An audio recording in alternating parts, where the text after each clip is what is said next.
اس نے کچھ قدم آگے بڑھائے تھے کہ اسے ایک رکشہ نظر آیا۔ اس نے ہاتھ کے اشارے سے رکشے کو روکا۔ رکشے میں بیٹھ گئی۔ وہ تو جا چکی تھی لیکن میں مصیبت میں پڑ چکا تھا۔ میں نے اپنے موبائل سے واٹس ایپ کال کی، وہاں پر مکینک کو بلایا، گاڑی ٹھیک کروائی، دھکا لگوایا، بڑی مشکل سے 3 بجے گھر پہنچا۔ غصے سے میرا برا حال ہو چکا تھا۔ ایک تو 2 ٹکے کی لڑکی، اوپر سے اتنا غرور اور گھمنڈ، ذرا دماغ نہیں تھا اس میں۔ میں تو دماغ کھول کے رہ گیا تھا۔ بہرحال 1 ہفتے تک میں اس لڑکی کو بھول چکا تھا۔ میرے والد نے کچھ انٹرویو کے لیے لڑکیاں بھجوائی تھی تاکہ اچھا کچھ سیکٹر پرسنل سیکٹر رکھے جائیں۔ مجھ سے کہنے لگے میں نے کافی لڑکیوں سے انٹرویو لے لیا ہے، ان میں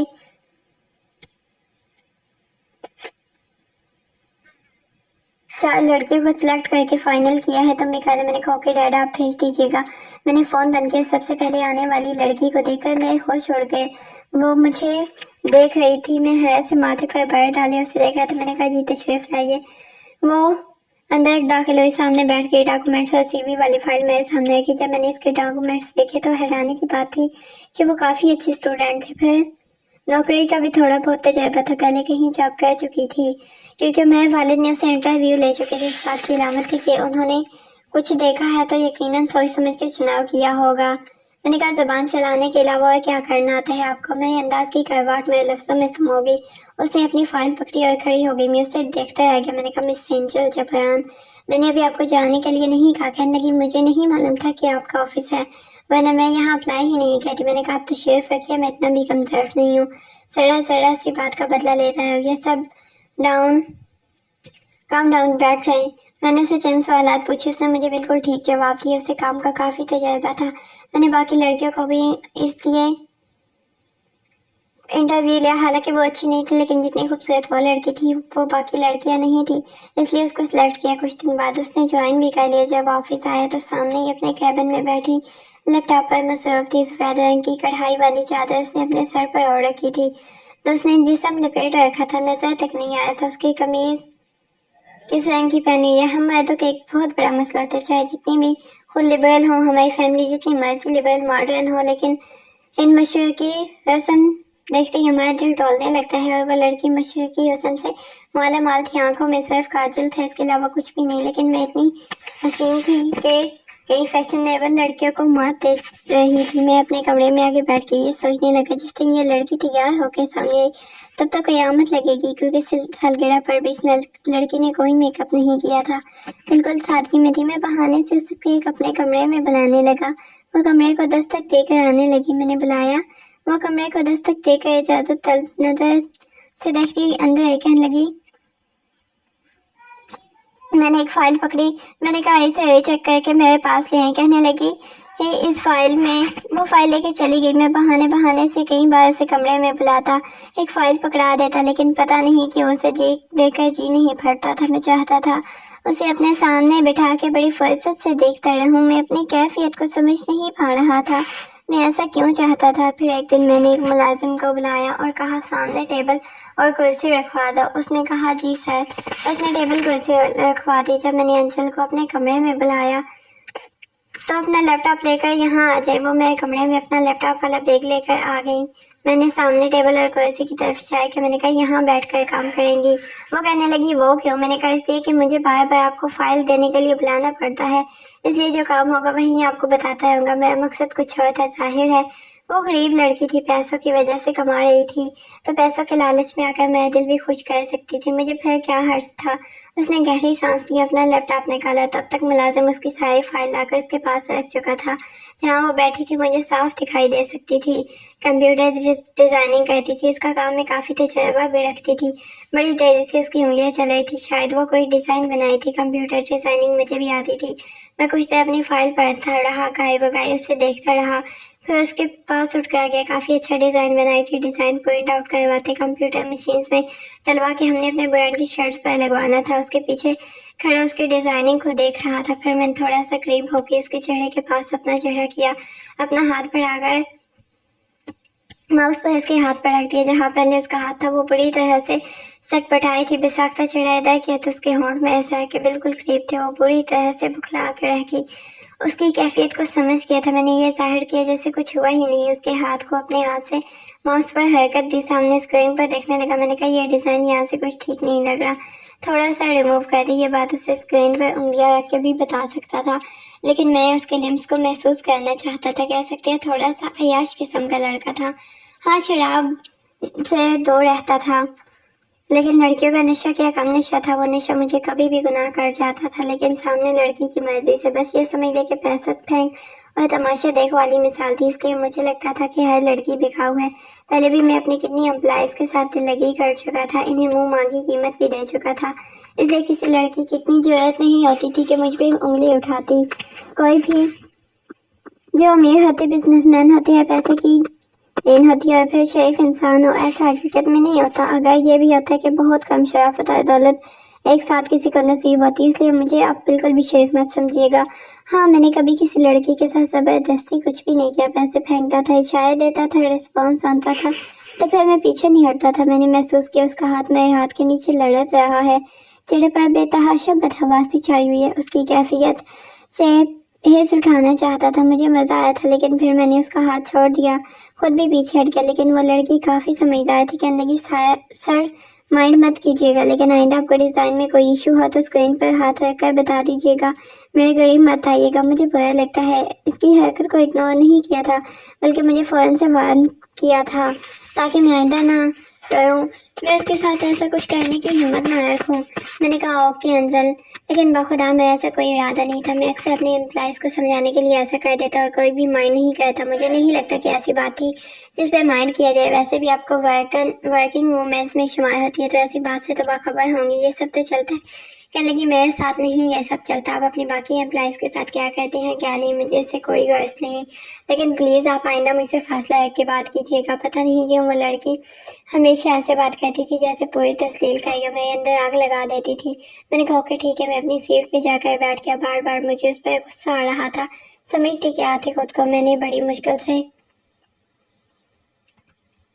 خود کو ٹھیک کیا، شاید اندر ہی اندر یہ برداشت نہیں ہو رہی تھی کہ ایک مڈل کلاس لڑکی معمولی سی لڑکی ہو کے مجھے یوں نخرے دکھا رہی تھی۔ ایسے نخرے تو مجھے کبھی میری کلاس کی لڑکیوں نے نہیں دکھائے تھے۔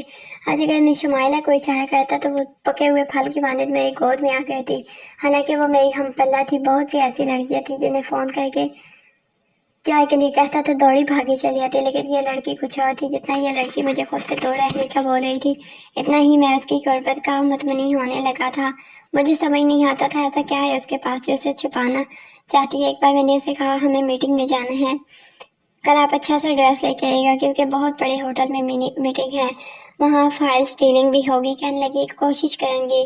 یہ کیا؟ وہ سوچ میں پڑ گئی۔ میں نے کہا اگر پیسوں کا ایشو ہے تو میں چیک کاٹ کے دیتے تو۔ کہنے لگی نہیں ایسی بات نہیں ہے، میں مینیج کر لوں گی۔ میں نے کہا آپ کو اندازہ تو ہے نا بڑے بڑے ہوٹلس میں ڈیلنگ کیسے ہوتی ہے، تمام ممبرس کا خیال رکھنا پڑتا ہے۔ دیکھیں انسان کا لباس ایسی ڈیلنگ میں بہت اہمیت رکھتا ہے، اس کی باتیں یا اس کا لہجہ کتنا پر اعتماد ہے وہ یہ دیکھا جاتا ہے پہلی نظر اس کے بظاہر پر پڑتے۔ آئی تھنک آپ سمجھ سکتی ہیں جو میں کہنا چاہتا ہوں۔ میری بات سن کے وہ خاموش ہو گئی، پھر کہنے لگی سر میرا جانا ضروری ہے کیا؟ میں نے کہا جی ہاں بالکل، آپ کا جانا بہت ضروری ہے کیونکہ ڈیزائن آپ کر رہی ہیں، اس کے ساتھ بات کریں گی۔